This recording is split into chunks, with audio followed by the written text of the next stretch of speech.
আসসালামু আলাইকুম প্রিয় দ্বাদশ শ্রেণী বিএমটি শাখা শিক্ষার্থীবৃন্দরা, তোমরা কেমন আছো? আশা করি আল্লাহর রহমতে সকলেই ভালো আছো। আজ তোমাদের জন্য হিসাব বিজ্ঞান নীতি ও প্রয়োগ 2 থেকে যৌথ মূলধনী কোম্পানির মূলধন থেকে আজ আমি বিএমটি বোর্ড 2022 সালে বোর্ড প্রশ্নটি সমাধান করব।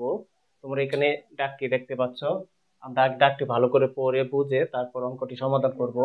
এখানে দেখো, বিডি ফুড লিমিটেড প্রতি শেয়ার 100 টাকা মূল্যে, এক একটা শেয়ারের মূল্য 100 টাকা, এভাবে কোটি শেয়ার 1 লক্ষ শেয়ার বিভক্ত মোট 1 কোটি টাকা অনুমোদিত মূলধন নিয়ে নিবন্ধিত হয়েছে এই কোম্পানিটা। মানে এই 100 সাথে 1 লক্ষ গুণ করলে তোমাদের 1 কোটি টাকা হবে। তারপর কোম্পানি 8000, তারপর দেখো এখানে কোম্পানি আছে শেয়ার প্রতি শেয়ার 10 টাকা বারটা ইস্যু করলো, তাহলে এখানে টোটাল ইস্যুকৃত শেয়ার হচ্ছে 80,000। আর বারটা বলতে মনে রাখবা অবহারকে বোঝানো হয়। বারটা অবহারের টাকাটা আছে 10 টাকা। আবেদনের কিস্তি টাকাটা দেখো, আবেদন হয়েছে 10 টাকা, আবন্টনে 40 টাকা, অবহার ব্যতীত এখানে যে 40 টাকা, এখানে কোনো অবহার নেই। প্রথম তলবে 20 টাকা এবং চূড়ান্ত তলবে 20 টাকা। সকল শেয়ারের আবেদন ও আবন্টনের টাকা যথাসময়ে পাওয়া গেল। প্রথম তলব জারি করা হলে 1000 শেয়ারের তলবের অর্থ পরিশোধে ব্যর্থ হয়। মানে 1000 শেয়ার যেহেতু প্রথম তলবের অর্থ পরিশোধে ব্যর্থ হয়, তাহলে মনে রাখবে 1000 শেয়ার বকেয়া রয়েছে। এবং অপর পক্ষে 1000 শেয়ারের চূড়ান্ত তলবের টাকা প্রথম তলবের সাথে অগ্রিম পরিশোধ করে দেয়। যে অগ্রিম চূড়ান্ত তলবের টাকাটা, এই যে চূড়ান্ত তলবের টাকাটা প্রথম তলবের সাথে অগ্রিম পরিশোধ করে দেয়, তাহলে এটার জন্য আলাদা জাবেদা করতে হবে। চূড়ান্ত তলবে তারপরে দেখো, আর কোনো তলব জারি করা হয়নি, তাহলে প্রথম তলব জারি করা হইলেও চূড়ান্ত তলব কিন্তু জারি করা হয়েছে না। যেহেতু চূড়ান্ত তলব জারি করা হয়েছে না, এই কারণে চূড়ান্ত তলবে জাবেদা হবে না, আর অগ্রিমটা শুধু জাবেদা হবে। আমাদের বলছে কি করার জন্য? কোম্পানি জাবেদা দাখিলা দেখানোর জন্য আর কোম্পানি উদ্বৃত্তপত্র করার জন্য। তাহলে চলো আমরা আগে কোম্পানি জাবেদাটা প্রস্তুত করি। আর কোম্পানি জাবেদা প্রস্তুত করে গঠন হচ্ছে, প্রথমে হবে তারিখ, তারপর হিসাবের নাম, তারপর কোতেন পৃষ্ঠা, তারপর ডেবিট টাকা, ক্রেডিট টাকা। এখানে তোমরা মনে রাখবা কোনো তারিখ দেওয়া থাকে না, এই কারণে আমরা তারিখ লিখবো না। তুমি ইচ্ছা করলে এখানে রোমান সংখ্যা 1 2 3 4 এবার লিখতে পারো, আর না লিখলেও কোনো সমস্যা হবে না। ভিডিওটা যেহেতু লেন্দি না হয়, এই কারণে আমি জাবেদাগুলো এখানে করে রেখেছি, কিন্তু কিভাবে জাবেদাগুলো হয়েছে এটা বুঝিয়ে বুঝিয়ে টাকাগুলো বসাবো। তাহলে তোমরা মনে রাখবা, এই যে প্রথম যে জাবেদাটা করব এটা হচ্ছে আবেদন কিস্তির জন্য। এই যে আবেদনে কত টাকা আছে? 10 টাকা। আবেদনে 10 টাকা। এখানে কিন্তু আবেদনের জাবেদাটা করার সময় তুমি দেখতে হবে, আবেদনের কিস্তিটা দেখতে হবে, ইস্যুকৃত শেয়ারটা দেখতে হবে, আবার আবেদন শেয়ারটাও দেখতে হবে। এখানে দেখো, আবেদনের কিস্তি আছে 10 টাকা, তারপরে ইস্যুকৃত শেয়ার আছে 80,000। ইস্যুকৃত শেয়ার কিন্তু সবার সাথে কাজ হয়, আর আবেদন শেয়ারটা কিন্তু এখানে নাই। এখানে দেখো কি বলছে, সকল শেয়ারের আবেদন ও আবন্টনের টাকা যথাসময়ে পাওয়া গেল। যেহেতু যথাসময়ে এই কথাটা বলা আছে, তাহলে মনে রাখবা এই যে ইস্যুকৃত শেয়ার যেটা, এইটাই পাওয়া গেছে। যদি মনে রাখবে ইস্যুকৃত শেয়ার আর আবেদন শেয়ার সমান থাকে, তাহলে তোমাদের অতিরিক্ত জাবেদা হবে না। যেমন এই আমরা দুইটা জাবেদা বাড়তি করে, একটা হচ্ছে আবেদন শেয়ারের সাথে আবন্টন সমন্বয় থাকলে এটার জন্য আবন্টন হিসাব ক্রেডিট করি, আর অতিরিক্ত শেয়ার ফেরত দিলে এটার জন্য ব্যাংক হিসাব ক্রেডিট করি। যেহেতু এখানে ইস্যুকৃত শেয়ারটা আর আবেদন শেয়ারটা সমান হবে, যেহেতু আবেদন শেয়ারটা এখানে উল্লেখ নাই, তাহলে তোমরা ধরে নিবা ইস্যুকৃত শেয়ার এবং আবেদন শেয়ার সমান, তাহলে বাড়তি কোনো জাবেদা হবে না। প্রথম জাবেদাটা হবে ব্যাংক হিসাব ডেবিট, শেয়ার আবেদন হিসাব ক্রেডিট, তারপর শেয়ার আবেদন হিসাব ডেবিট, শেয়ার মূলধন হিসাব ক্রেডিট। এটি হচ্ছে স্বাভাবিক জাবেদা। এটি তোমাদের মনে রাখবা, প্রত্যেকটা কিস্তির জন্য 2 বার করে জাবেদা হয়। প্রথমবার হবে ব্যাংক হিসাব ডেবিট, শেয়ার আবেদন হিসাব ক্রেডিট, তারপর শেয়ার আবেদন হিসাব ডেবিট, শেয়ার মূলধন হিসাব ক্রেডিট। যেহেতু আমাদের এখানে অতিরিক্ত কোনো কিছু নাই, মানে আবেদন শেয়ারটা অতিরিক্ত নাই, তাহলে বাকি আর জাবেদাগুলো হবে না। এখন টাকাগুলো কিভাবে বসাবো? ইস্যুকৃত শেয়ারটা 80,000 আর আবেদনের কিস্তি কত? 10 টাকা। তাহলে 80,000-এর সাথে যদি আমরা 10 দিয়ে গুণ করি, তাহলে আমরা টাকাটা পেয়ে যাব। তাহলে পাবো 8 লক্ষ টাকা। এইখানেও পাবো আমরা 8 লক্ষ টাকা, এইখানেও পাবো আমরা 8 লক্ষ টাকা। যেহেতু আমরা আবেদন শেয়ার বেশি পাইছি না, তাহলে এখানে যা আছে এখানেও এই টাকাটাই বসবে। এখানেও 8 লক্ষ টাকা, এখানেও 8 লক্ষ টাকা। আশা করি তোমরা আবেদন শেয়ারটা বুঝতে পারছো। তারপর আবন্টন দেখো, আবন্টনে দেখো কিস্তি আছে কত? এই যে আবন্টন আছে 40 টাকা কিস্তি বারটা ব্যতীত। তাহলে আমরা বারটা কত পাইছিলাম? এই যে দেখো, এখানে প্রশ্নতে উল্লেখ ছিল বারটা, এই যে বারটা ছিল 10 টাকা। বারটা যেটা, এটি অবহার। তাহলে আবন্টনে কিন্তু আছে 10 টাকা, আবন্টনে কিন্তু আছে 40 টাকা, আর বারটা আছে হচ্ছে 10 টাকা, টোটাল হচ্ছে 50 টাকা। এর মধ্যে যেহেতু আমাদের বারটাটা বলছে ব্যতীত, এটার জন্য জাবেদা হবে তোমরা মনে রাখবা অধিহার থাকলে অধিহারটা ক্রেডিট হয়, আর বারটা থাকলে এটা অবহার ধরতে অবহারটা ডেবিট হয়। এটা যাবে হবে প্রথমে শেয়ার আবন্টন হিসাব ডেবিট, এই যে দেখো শেয়ার আবন্টন হিসাব ডেবিট, শেয়ার অবহার হিসাব ডেবিট, শেয়ার মূলধন হিসাব ক্রেডিট। অবহার থাকলে অবহারটা করব, অবহারটা না থাকলে অবহারটা করব না। সেম ভাবে অধিহার থাকলে অধিহার করব, অধিহার না থাকলে অধিহার করব না। আর এছাড়া এই যে শেয়ার আবন্টন হিসাব এবং শেয়ার মূলধন এই দুইটা জাবেদা ফিক্সড করতে হয়, প্রত্যেকটা কিস্তির জন্য দুইবার করে জাবেদা হয়। তারপর হবে ব্যাংক হিসাব ডেবিট, শেয়ার আবন্টন হিসাব ক্রেডিট। এখন টাকাটা আমরা কিভাবে বসাবো? দেখো টাকাটা বসানোর নিয়ম হচ্ছে, প্রথমে আমাদের টাকাটা বসাতে হবে। দেখো এখানে ওভার এই যে বাট্টাটা কত 10 টাকা, তো ইস্যুকৃত শেয়ার কত 80,000, সবকিছু ইস্যুকৃত শেয়ারের সাথে করতে হবে। 80,000 গুণ 10 তাহলে কত হবে 8 লক্ষ। এটা বাট্টার ঘরে বসাতে হবে, মানে অবহারের ঘরে। এই যে এখানে অবহারটা কত আছে, এই যে 8 লক্ষ টাকা। তারপর আমাদের মূলধনের ঘরে টাকাটা, তারপরে এই দেখো এখানে এই যে আবন্টনের ঘরে আমরা টাকাটা কিভাবে বসাবো। আবন্টনের ঘরে টাকাটা বসানোর নিয়ম হচ্ছে তোমাদের এই 40 টাকা আবন্টনে আছে, 40-এর সাথে আমরা ইস্যুকৃত শেয়ারটা গুণ করব। ইস্যুকৃত শেয়ার 80,000 আর গুণ হচ্ছে 40, যদি আমরা গুণ করি তাহলে আবন্টনের ঘরে টাকাটা বসবে 4টা 32, এখানে হবে 32 লক্ষ টাকা। এই যে এখানে বসবে আমাদের আবন্টনের ঘরে 32 লক্ষ টাকা। আর তারপর মূলধনের ঘরে টাকাটা বসানোর নিয়ম হচ্ছে তুমি এই দুইটা যোগ করে বসাতে পারবা, এন 40 লক্ষ টাকা হবে। অথবা তুমি এইভাবে বসাতে পারবা, এই যে আবন্টনে আছে 40 টাকা আর বাট্টা আছে কত 10 টাকা। সবসময় মনে রাখবা যদি বাট্টার অঙ্ক থাকে অবহার থাকে তাহলে আবন্টনের সাথে যোগ করে পরে ইস্যুকৃত শেয়ারের সাথে গুণ করে টাকাটা বসাতে হয়। যেমন 80,000 গুণ 50, তাহলে হবে আমাদের কত 40 লক্ষ টাকা। আর অধিহার থাকলে মনে রাখবা অধিহারটা বাদ দিয়ে বসাতে হবে। মূলধনের ঘরে টাকাটা বসাতে গেলে অবহার থাকলে অবহারটা যোগ করে তারপরে গুণ দিয়ে বসাতে হবে, আর অধিহার থাকলে অধিহারটা বাদ দিয়ে পরে ইস্যুকৃত শেয়ারের সাথে গুণ করে বসাতে হবে। এই কথাটা তোমরা মনে রেখো। তারপরে আশা করি এটা তোমরা বুঝতে পারছো। তারপরে যে জাবেদাটা দেখো ব্যাংক হিসাব ডেবিট, শেয়ার আবন্টন হিসাব ক্রেডিট। এটা টাকাটা বসানোর নিয়ম হচ্ছে বাটটা টাকাটা বাদ দিয়ে বসাতে হয়। তাহলে টোটাল টাকাটা কত আমাদের 40 লক্ষ, কিন্তু বাটটা কত 8 লক্ষ। তাই 40 লক্ষ তে 8 লক্ষ বাদ দিলে কত 32 লক্ষ টাকা বসাতে হবে। এই যে এইখান থেকে 32 লক্ষ টাকা বসবে, এই দিক দিয়ে 32 লক্ষ টাকা বসবে। তোমরা মনে রাখবা যদি অবহারের অঙ্ক করো মানে বাট্টার অঙ্ক করো, তাহলে ব্যাংকে করো আবন্টনের যার সাথে অবহারটা থাকবে তার ঘরের মধ্যে যখন ব্যাংকের টাকার ঘরে টাকাটা বসাবে তখন অবহারের টাকাটা বাদ দিয়ে বসাতে হয়। তাহলে এইখানে কিন্তু অবহার নাই, এইখানে আছে অবহার। তাহলে অবহার এই যে 40 লক্ষ থেকে 8 লক্ষ অবহার বাদ দিলে কত হবে 32 লক্ষ টাকা। তারপর দেখো তলবের, এখন আমরা তলবের কিস্তিটা করবো। যে প্রথম তলবে কত 20 টাকা, আর ইস্যুকৃত শেয়ার কত, ইস্যুকৃত শেয়ার 80,000। তারপর প্রথম তলবের সাথে দেখো প্রথম তলবের সাথে কিন্তু এই যে বকেয়া আছে 1000 শেয়ার, এই যে 1000 শেয়ার প্রথম তলব অর্থ পরিশোধ করতে ব্যর্থ হয়। তোমার যদি বকেয়া না থাকে তাহলে দুইটা 4টা জাবেদা হবে, আর বকেয়া থাকলে একটা বাড়তে হবে, মোট 5টা জাবেদা হবে। যেমন যদি বকেয়া না থাকে তাহলে তোমাদের জাবেদাটা হবে এরকম: শেয়ার প্রথম তলব হিসাব ডেবিট, শেয়ার মূলধন হিসাব ক্রেডিট, তারপর ব্যাংক হিসাব ডেবিট, শেয়ার প্রথম তলব হিসাব ক্রেডিট। যেহেতু বকেয়া আছে তাহলে ব্যাংকের সাথে আরেকটা বকেয়া তলব জাবেদা অ্যাড করতে হবে। যেমন প্রথম জাবেদাটা হবে শেয়ার প্রথম তলব হিসাব ডেবিট, শেয়ার মূলধন হিসাব ক্রেডিট, আর বকেয়ার জন্য হবে ব্যাংক হিসাব ডেবিট, শেয়ার প্রথম তলব হিসাব ডেবিট, তারপর শেয়ার প্রথম তলব হিসাব ক্রেডিট। এই যে এখানে দেখো বকেয়ার জন্য এই জাবেদাটা করছি। প্রথমে এই জাবেদাটা হবে শেয়ার প্রথম তলব হিসাব ডেবিট, শেয়ার মূলধন হিসাব ক্রেডিট ফিক্সড। তারপরে দেখো ব্যাংক হিসাব ডেবিট, এই যে বকেয়ার জন্য এই জাবেদাটা হয়েছে। যদি বকেয়া না থাকতো এই জাবেদাটা শুধু করতাম না, আর এইটা করতাম শেয়ার প্রথম তলব হিসাব ক্রেডিট। তাহলে এই দুইটা আর এইটা আর এইটা, এই দুইটা ফিক্সড। যেমন এই দুইটা ফিক্স থাকবে, এইটা আর এটা ফিক্স থাকবে, আর বাদকে কোনো কিছু বললে করব আর না বললে আমরা করতে পারবো না।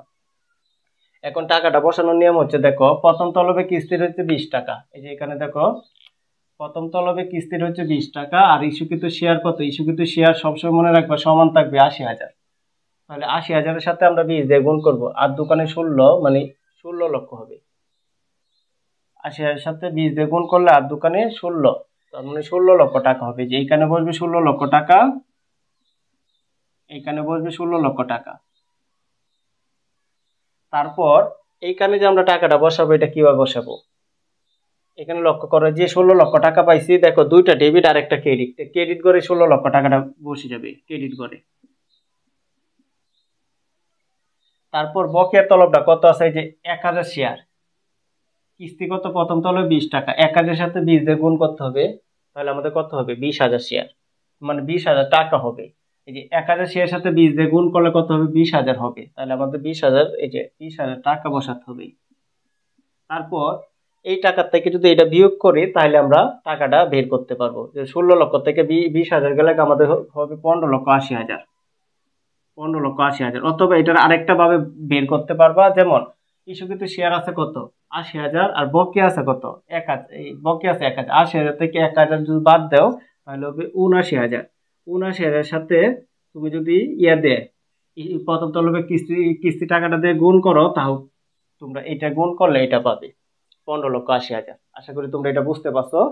তারপরে দেখো, এবং অপর পক্ষে 1,000 শেয়ারের চূড়ান্ত তলবের টাকা প্রথম তলবের সাথে অগ্রিম পরিশোধ করেছে।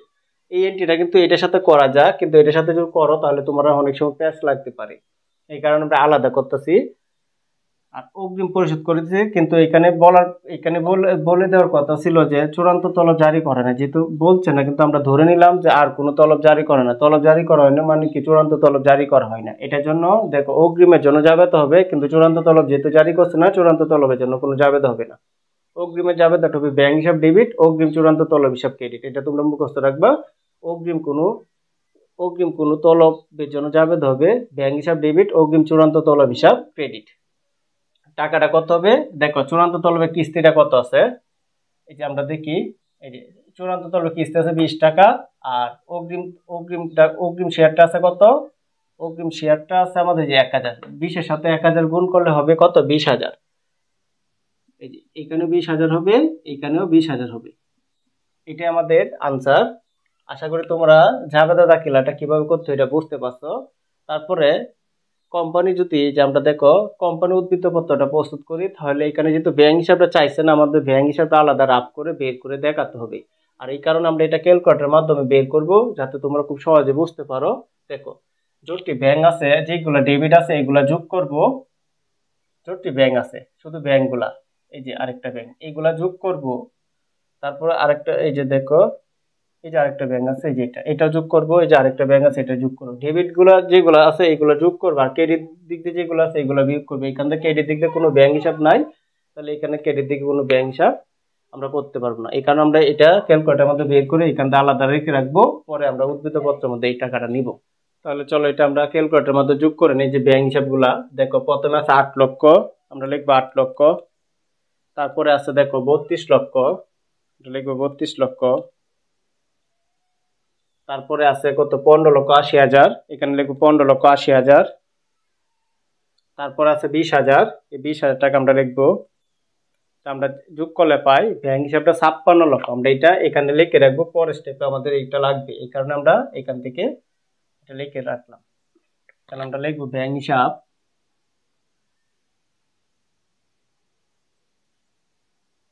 56 লক্ষ। এই যে আমরা এখানে লিখে রাখলাম 56 লক্ষ টাকা, এই টাকাটা আমাদের পরের স্টেপে লাগবে। তাহলে চলো এটা মুছে দিয়ে আমরা পরের স্টেপটা করি। প্রিয় শিক্ষার্থীবৃন্দরা, এখন উদ্বৃত্ত পত্র হিসাবটা প্রস্তুত করব। এখন দেখো উদ্বৃত্ত পত্র হিসাবটা প্রস্তুত করার জন্য আমাদের এই ঘরটা অঙ্কন করে নিতে হবে। ঘরটা হচ্ছে বিবরণ, দুইটা টাকার ঘর, বিবরণ টাকা টাকা।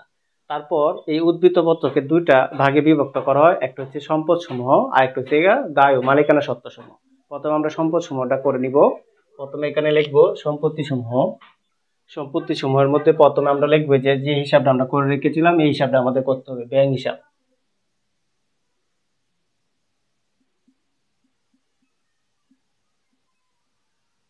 ব্যাংক হিসাবটা যেহেতু আমাদের এখানে অবহার আছে, অবশ্যই এটা প্রথম করে লিখতে হবে 56 লক্ষ।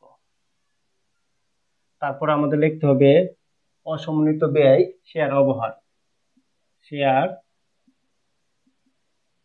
অবহার। তোমরা মনে রাখবা বার্তাটাকে শেয়ার অবহার বলা হয়। তাহলে অসমন্বিত ব্যয়টা আমরা শেয়ার অবহারটা কত পাইছিলাম, এই যে এখানে দেখো বার্তাটা আছেন কত 10 টাকা করে, তাহলে ইস্যুকৃত শেয়ার কত 8 লক্ষ। এই ৮০,০০০ ইস্যুকৃত শেয়ার হচ্ছে ৮০,০০০, ৮০,০০০ সাথে যদি 10 দিয়ে গুণ করে তাহলে কত হবে? ৮ লক্ষ। এই যে 8 লক্ষ। এখন আমরা এটা টান দিয়ে এখানে নিয়ে নিব যোগ করে, ৫৬ লক্ষ আর ওই থেকে ৮ লক্ষ, তাহলে আমাদের কত হবে? ৬৪ লক্ষ। এখানে আমরা একে টান দিয়া পরে এখানে লিখবো ৬৪ লক্ষ। এখন এটা ক্লোজ করে দিব, এটাকে লিখবো আমরা মোট সম্পদ।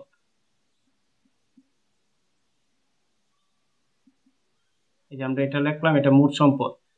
এখন আমাদের কাজটা করতে দায় ও মালিকানা সত্ত্বসমূহ। তাহলে দেখো এখানে লিখবো দায় ও মালিকানা সত্ত্ব। দায় ও মালিকানা সত্ত্বের মধ্যে প্রথমে আমাদের লিখতে হবে অনুমোদিত মূলধন। দায় ও মালিকানা সত্ত্বকে মনে রাখবা 3টা স্টেপে বিভক্ত করা হয়। একটা হচ্ছে অনুমোদিত মূলধন, আর একটা হচ্ছে ইস্যুকৃত, বিলিখিত ও তলবকৃত মূলধন, আর একটা হচ্ছে আদায়কৃত মূলধন। প্রথমে আমাদের এই অনুমোদিত মূলধনটা এখানে দেওয়া থাকবে যে অনুমোদিত মূলধন। তাহলে আমরা প্রথমে লিখবো অনুমোদিত মূলধন। অনুমোদিত মূলধনের মধ্যে আমরা লিখবো প্রতি শেয়ার 100 টাকা মূল্যে। প্রতি শেয়ার কত টাকা মূল্যে? 100 টাকা। তাহলে আমরা লিখবো প্রতি শেয়ার 100 টাকা মূল্যে কোটি শেয়ার। দেখো এই যে 1 লক্ষ শেয়ার, 1 লক্ষ শেয়ার। এটা যদি আমরা এটা আর এটা গুণ করি তাহলে আমাদের টাকাটা হবে 1 কোটি। এটা আমরা 2 নম্বর ঘরে লিখবো, লিখে এটা ক্লোজ করে দিব। তারপরে আমাদের কাজটা করতে হবে, দেখো অনুমোদিত মূলধনের কাজ শেষ। তারপর আমাদের লিখতে হবে ইস্যুকৃত, বিলিখিত, তলবকৃত মূলধন। এটার ক্ষেত্রে আমরা লিখবো প্রতিটি, এখানে দেখো ইস্যুকৃত, বিলিখিত, তলবকৃত মূলধন হচ্ছে যে প্রতিটি শেয়ার 100 টাকা মূল্যে কোটি শেয়ার। ইস্যুকৃত শেয়ার হচ্ছে ৮০,০০০, ৮০,০০০ ধরতে হবে। প্রতিটি 100, দেখো প্রতিটি 100 টাকা মূল্যে কোটি শেয়ার, ৮০,০০০ শেয়ার। তারপরে আমরা 100 সাথে ৮০,০০০ যদি আমরা গুণ করি তাহলে হবে ৮০ লক্ষ। এটা অবশ্যই আমরা 2 নম্বর ঘরে লিখে ক্লোজ করে দিব, ৮০ লক্ষ। এটাকে আমরা ক্লোজ করে দিব। তারপরে আমাদের করতে হবে আদায়কৃত মূলধন। আদায়কৃত মূলধনের মধ্যে লিখতে হবে প্রতি শেয়ার। এখানে দেখো প্রত্যেকটার মধ্যে, এখানে দেখো 100 লিখছি, এখানেও দেখো 100 লিখছি, কিন্তু এখানে আমরা 100 লিখতে পারবো না। কি কারণে লিখতে পারবো না? এখানে দেখো প্রতি শেয়ার 100 টাকা মূল্য হলে আমরা কিন্তু তলব, এই যে চূড়ান্ত তলবটা জারি করা হয়েছে না। যেহেতু চূড়ান্ত তলবটা, এখানে লক্ষ্য করো চূড়ান্ত তলবের কিস্তিটা কত? চূড়ান্ত তলবের কিস্তিটা হচ্ছে যে 20 টাকা। যেহেতু চূড়ান্ত তলব জারি করা হয়েছে না, তাহলে 100 থেকে 20 বিয়োগ করতে হবে। 100 থেকে 20 বিয়োগ করলে কত হবে? 80। প্রতি শেয়ারের কিস্তি কত? 80 টাকা করে। প্রতি শেয়ার 80 টাকা মূল্যে, 80 টাকা মূল্যে 80,০০০। এই যে এখানে দেখো কোটি শেয়ার আছে, ইস্যুকৃত শেয়ার কত? 80,০০০। এখানে লিখবো 80,০০০। 80,০০০, এই যে 80 সাথে 80,০০০ শেয়ার গুণ করব, তাহলে আমাদের হবে ৮ কত? ৬৪ লক্ষ। আমরা এটা প্রথম করে লিখবো ৮ ৬৪ লক্ষ। তারপরে আমরা এর থেকে বিয়োগ দিব, বিয়োগ শেয়ার,